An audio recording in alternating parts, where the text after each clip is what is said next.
Okay, today's lesson is 1.3 using midpoint formulas. You're going to be learning about segment lengths, being able to find them using the midpoint, and you're also going to be looking at segment bisectors. Specifically, bisectors is going to be a big vocab word for this lesson. Okay, we're going to be seeing bisectors all year long. This part, the partition in a segment, we're not going to be using as much. You can look in the book and be able to see just what it's talking about, but we're mainly going to be focusing on the midpoints and their bisectors. And then we're also going to be looking at midpoint as it pertains when we actually put points in a coordinate plane. Okay, so we're not just talking about on a number line, but we're going to go on that coordinate plane and have an x, y.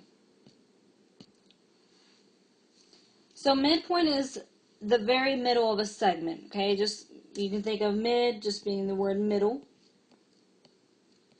Okay, and it only applies to segments. I can't take the midpoint of a line because the line goes on forever. I can't find an exact middle. Same thing goes with I can't find the midpoint of a ray because a ray goes on forever in one direction.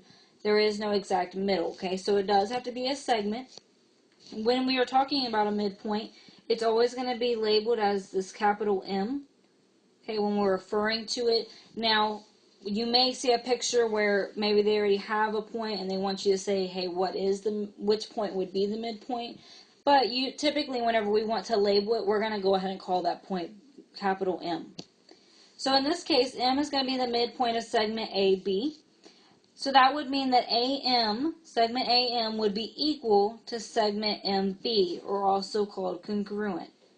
Okay, remember congruent means are same size, same shape. Well, obviously it's the same shape because it's a segment. They only have one type of shape. And so in this case it would be the same size or the same length.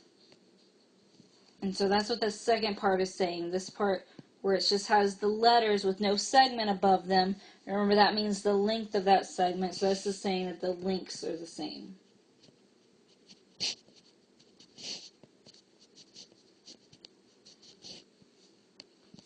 And then one other thing we want to notice on this is these tick marks. Okay, anytime I see the same number of tick marks on something, that's going to mean that those lengths are the same. Okay, they're equal to each other. So if I have another segment in this diagram, say I had segment CD, and then they had another point in the middle, say this time we called it E because we already have an M in this picture. Now I would label these a 2 mark, tick mark. And that would also mean that CE is congruent to ED, or is equal to. So then once we know what a midpoint is, we can also look at segment bisectors. Bisector is going to be a really important word. Every time you see a bisector, you need to automatically think that it cuts something in half. Okay, a bisector will cut it in half. And this can be any kind of object that's going to cut that segment. This is a segment bisector. That means we're cutting a segment in half. So it can be a point, a ray, a line segment, a plane. It can be all these types of objects that are going to intersect that segment at the midpoint. So notice we have our capital M here again. We can know it's the midpoint by seeing the tick marks on both sides. And so we know this line CD is bisecting AB. Okay, so as you can see that I wrote out here. Line CD bisects segment AB. And then they have it written another way down here. They just have line CD as a segment bisector of AB. So that would mean that AM is congruent to MB, or that AM is equal to MB. Okay, so again, when I see this word bisects or bisector, all of these means cuts in half. Okay, I cannot stress that enough. It cuts it in half.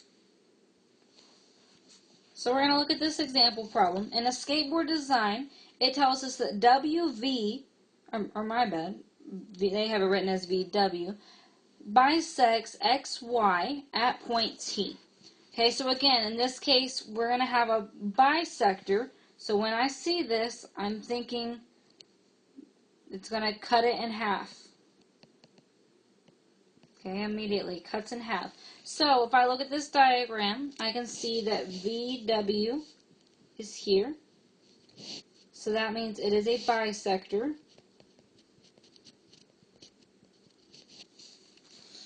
and it's bisecting XY. So I'm going to go ahead and mark on XY, or they actually have it marked already, but they have these tick marks. They're kind of light and hard to see.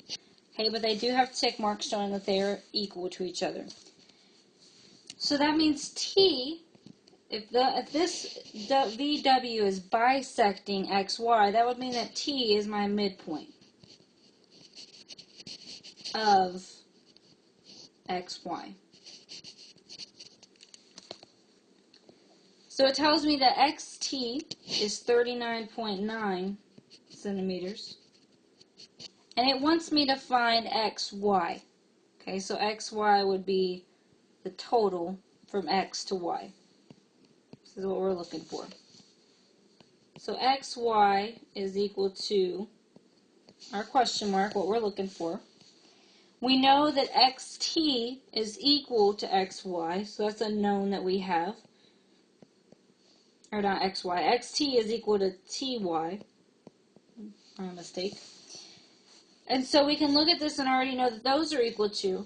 But if we want to know XY, that would be the total. Okay, this goes back to segment addition. Okay, we're going to think about segment addition. We have two parts. We're going to add our parts to make our whole. So in this case, my parts would be XT plus my other part of TY would equal my whole of XY. Now I can plug them in. XT, it told me, was 39.9, so that would mean TY is also 39.9. So I can plug this in, do 39.9 plus 39.9 would be equal to XY. Okay, so I'm going to combine, I'm going to add these up together, and I believe that would be 78, or my mistake, 79.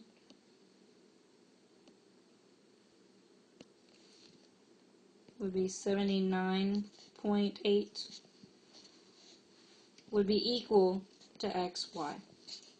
And that's all it asked for, so that would be my answer.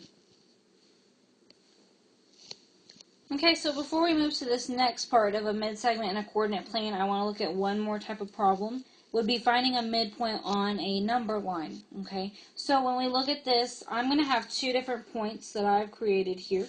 I have -3 and 5, and I want to find what is the midpoint between these. Okay, so what is my capital M there? One thing you can think about midpoint is it's like the average. It's finding that in-between point right there in the middle. So if I wanted to find an average, I would add the numbers and then I would divide by how many there are. Well, in this case, there's only going to be 2. So what I'm going to do is I'm going to add them. So I'm going to do -3 plus 5. And then I'm going to divide them in 2. So when I do -3 plus 5, I end up getting 2 over 2. If I reduce that, I get 1. So that would mean that this M would just be 1. Okay, and if I were actually to draw this out, if I put my points in here, and so I put my little tick marks in here, and this is -2, -1, 0, 1, 2, 3, 4. You can see that my M would be evenly spaced. Okay, I could count here, and I could go 1, 2, 3, 4. I can go to 5 and go 1, 2, 3, 4. So it is indeed the middle of that segment. Okay, so then we're going to move on to segments, midpoints of a segment in a coordinate plane. Okay, so this example up here would be like if we were just talking about the x-axis. Okay, x-axis runs left to right. But now we're going to look at our coordinate plane where we have our x-axis and our y-axis. So if we have a segment, in this case we have segment A, B, and then we have our midpoint of M. If we look at it, the midpoint going one direction is going to be the midpoint between the two x's. Okay, so I have, just like we did up here on the top part, where I'm trying to find the midpoint between x's going left and right. Then I also have my midpoint going up and down, where I'm trying to find my midpoint in between my y's as well. And so this is how we end up working to get our coordinates. And that is our midpoint formula. We're going to solve for where is the exact middle point between the x's. and where is the exact middle point for the y, and that will become our new coordinate. So in this example, we have that the endpoints of A, B are A is negative 8, 7, and B is 5, 1, and it wants us to find the coordinates of our midpoint, M. So first think of your midpoint.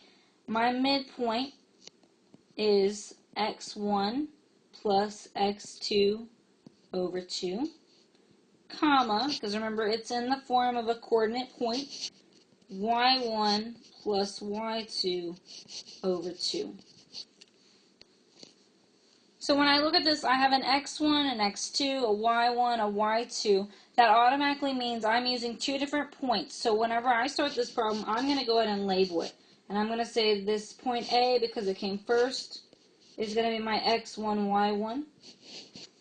And this B, because it came second, is going to be my x2, y2.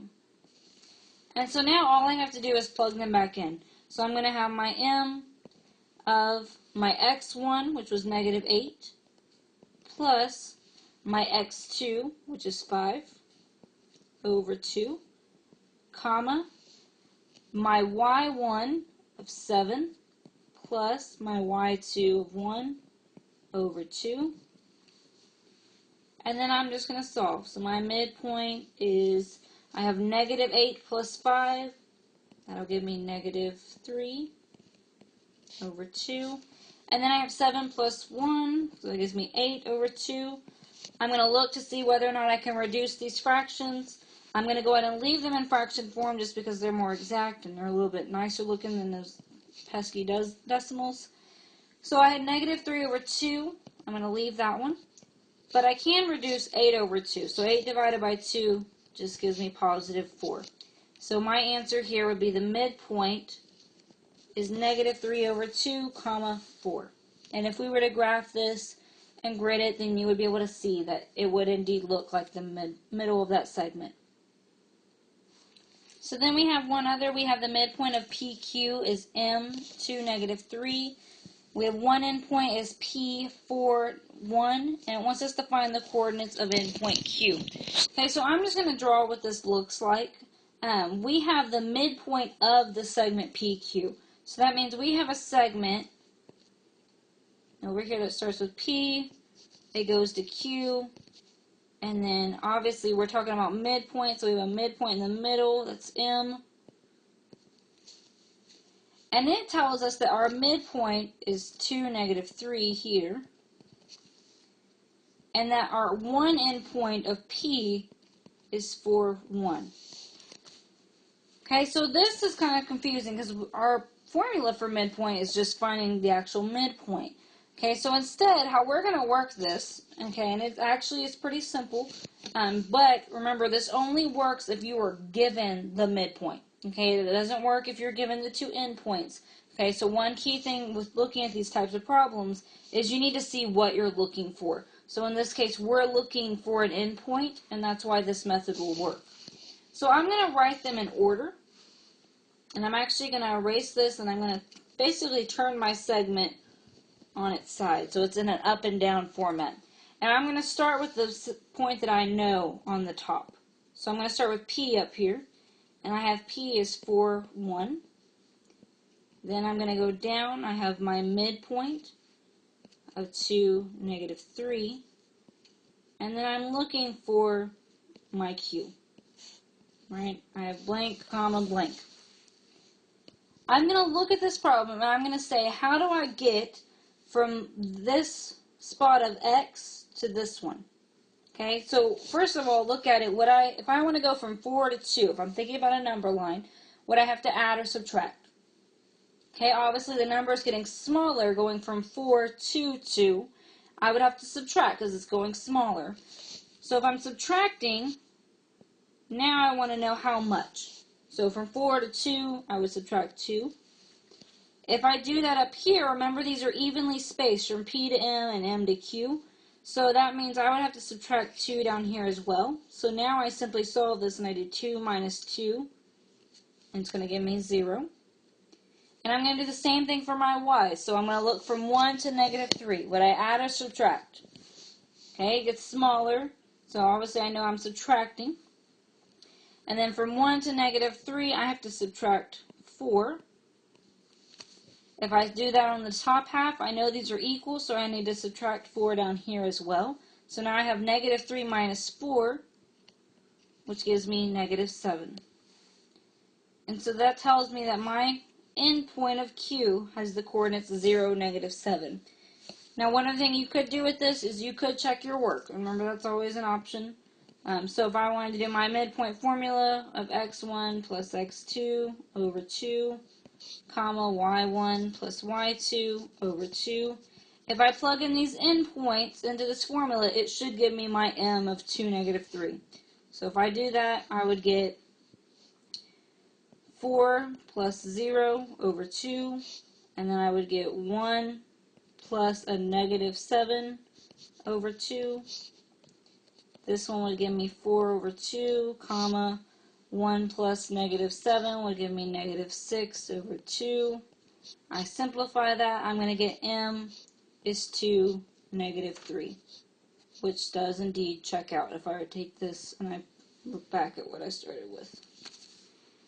Okay, remember you need to have notes on this and be able to come to class, and if in case I do a note check, you need to have all this ready. If you have questions, be sure you're bringing them to class as well.